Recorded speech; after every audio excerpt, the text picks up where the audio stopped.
When you talk about somebody, especially somebody who is no longer with us, people usually start by saying, when I was last with her, or when I was last with him. Us in the NIS, we are trained that when you talk about somebody, you start from the first time I met her. Then you continue until the last time you met her. According to NIS training, you have to write a report in such a way that, I remember my boss in Mandera used to say that because Mandera is the farthest county headquarters in Kenya. He used to say that when you write a report in Mandera and somebody is at the headquarters in Nairobi, he or she does not need to call you and ask what for clarification. No. It should be in such a way that if the person just relying on the report you have written landed in Mandera, he or she would do a lot of things as if he or she has lived in that town. But since my viewers are not NIS officers, I'll do what people say. You start by the last time I saw her. Mrs Terry KARIÚKI, the last time I met her was during the 50th anniversary, the 50th anniversary of her widowship.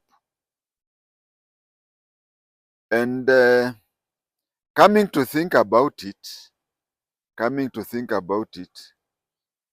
I've come to realize what people say. If you look at a person during the last time you meet, some people try to look at the talkings and whatever. Do you know that many people, especially the elderly, usually when they talk the last time, you find that if you replay the video, if at all you had recorded it, you'll just say, it appears as if he or she knew the day was coming. For example, Agwambo. Agwambo has led a mysterious life. And during the last days, he has led a mysterious life. He has also had a life where he's constantly sick. We cannot say that he became so sick that he started thinking of after. No. He has been constantly sick, and he has led a lot of he has led a life where there is a lot of gaps here and there. But he took his press secretary, Dennis Onyango, and decided to have him record especially those parts that were not clear. Remember during the time when he wrote the book, when somebody wrote a book, Enigma, he said there are some things that I will talk about when I retire from politics. Maybe that he had decided to retire from politics, and that is why he was filling in the gaps. But then, what I was trying to say in this particular recording is that when somebody, especially an elderly person, is about to pass on, there are things he or she does and says that once he or she is dead, then you come and say, come on, did she or he know that the time was up? I think those are the things that Mama had. I had those who have been watching my videos, I've had some problems here and there. To me, that is why I did not visit her after the 50th anniversary. I did not visit her. On my side, that is the reason. And the other reason was I had a strange illness. If you look at any picture that I took during around that time of the 50th anniversary, you will see that I was sweating a lot. I was sweating a lot. So I had to, and then the sickness mysteriously disappeared because I went through various tests.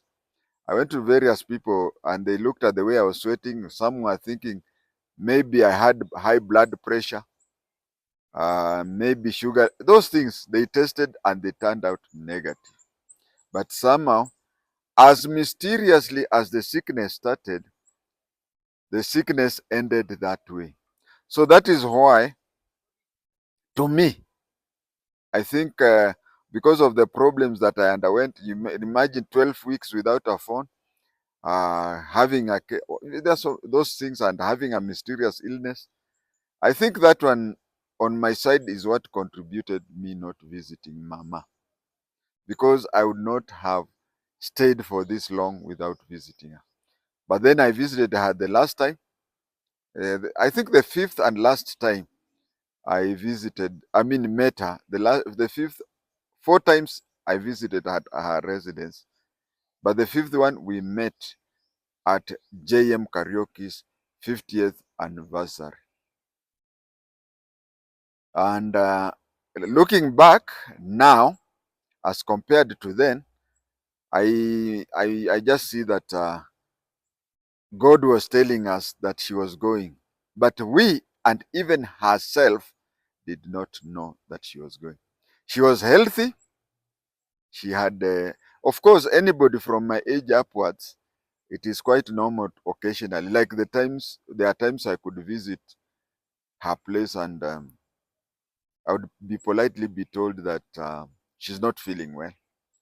For somebody of my age, upwards, and she's like a mother to me. She's in the same age group with my mother. So, apart from those things which are normal with people elderly, she was just okay and she was leading a peaceful life. I remember when I arrived there, uh, you'll come to know about how well, I came to conclude that she's a Mau Mau lady. Uh, very careful with what she said, very careful with what she did. But that one, I'll come to that when I talk about our meetings, about 4 meetings. But today I'm going to talk about the last meeting. When we met, that was the last time on the 50th anniversary of her widowship. She was very happy. She was overjoyed. She was whatever. All those time until when I learned of her death, I've always believed that as a family, they had come to a conclusion, because they even said, I think, if I'm not wrong, that is the last anniversary that they will observe. They want to move on. So I believed that the Swahili say, sema yote ya kutoke. So I believed that the family wished that to have a major commemoration, which was on the 50th, which would have been the biggest, the best, and the last. So I've always believed it is that way. But when I rewind the incidences in my memory, I look and say, was God telling us through her that because she said hii ndio anniversary ya mwisho ya JM. So people, me and others, took, okay, after 50 years, yeah, you see, we have to move on, like something like that and whatever. And just like Uhuru Muigai Kenyatta said, that in future they will not commemorate Kenyatta's August at Parliament, but they would be going to Ishaweri in Gatundu and doing it privately as a family. So me, I took it along those sides. But when you see what she said and did, I once again agree with the people who say that people, especially the elderly, when they are about to die, they will disclose something that you'll come to say, even they themselves did not know that they are predicting their death. If you check the video of that day, she was healthier than us. And even, okay, me, I had that case of uh, funny sweating, which I could not explain. But she was healthier than us, of course, me and others. So what she talked openly and to people individually, I now come to realize that God was telling her to say bye to us. Just like I'll elaborate in other videos, Mama was a very human person in her own rights.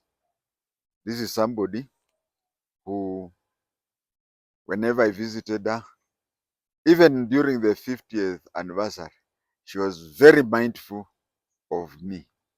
Or how have you been going? How is life? How is the family? Whatever, whatever. Uh, but on this particular, she was over friendly. She was overjoyed, and I've always been taking that the way her speech, they said everything. She said, and that is the major thing that I got from that speech.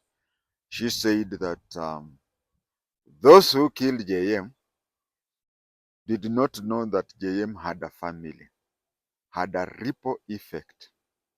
Those people who killed him did not just kill him, but even killed the family.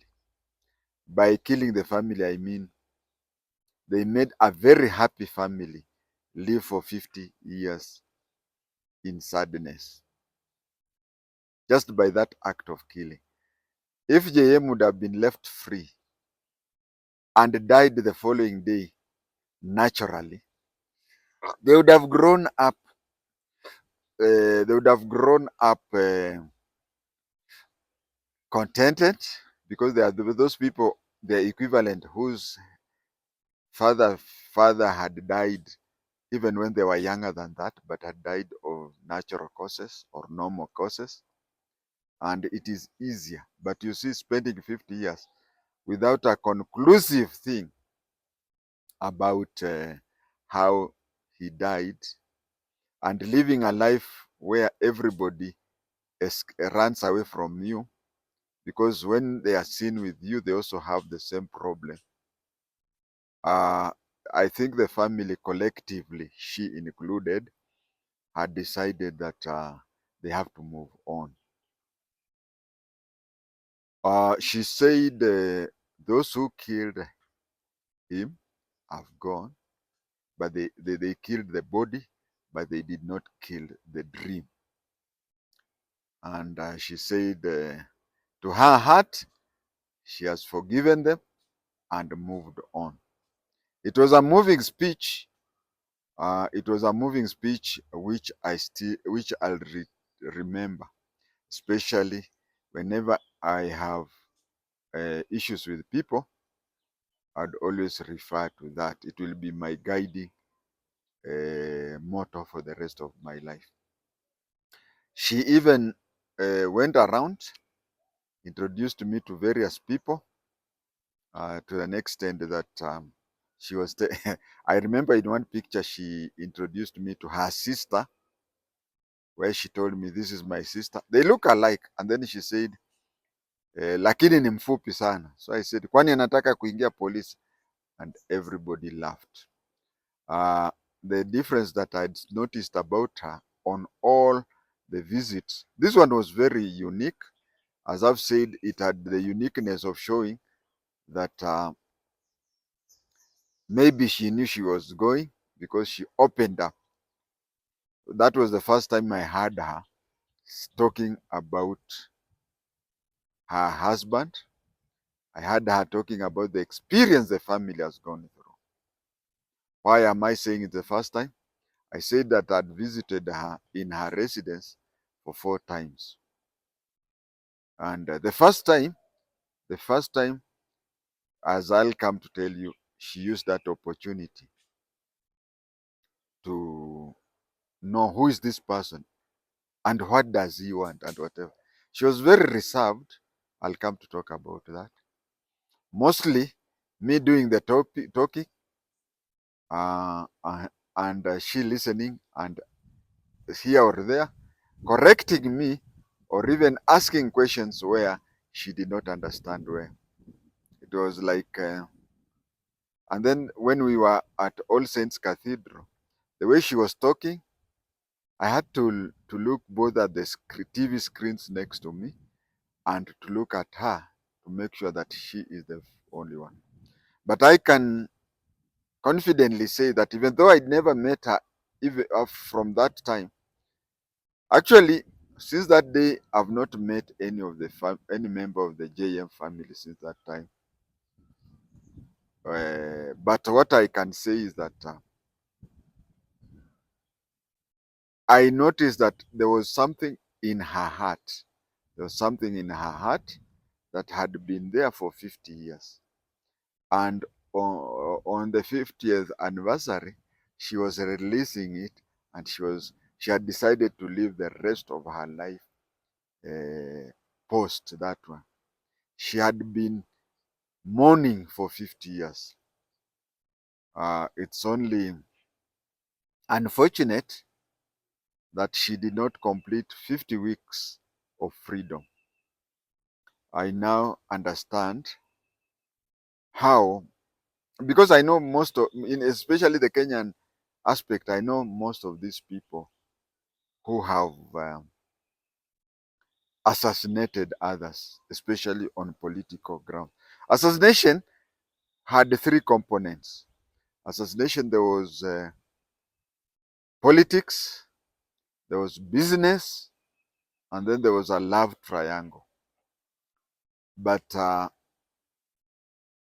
in JM's case, there was no love triangle. In JM's case, there was no business rivalry. In JM case, it was purely politics.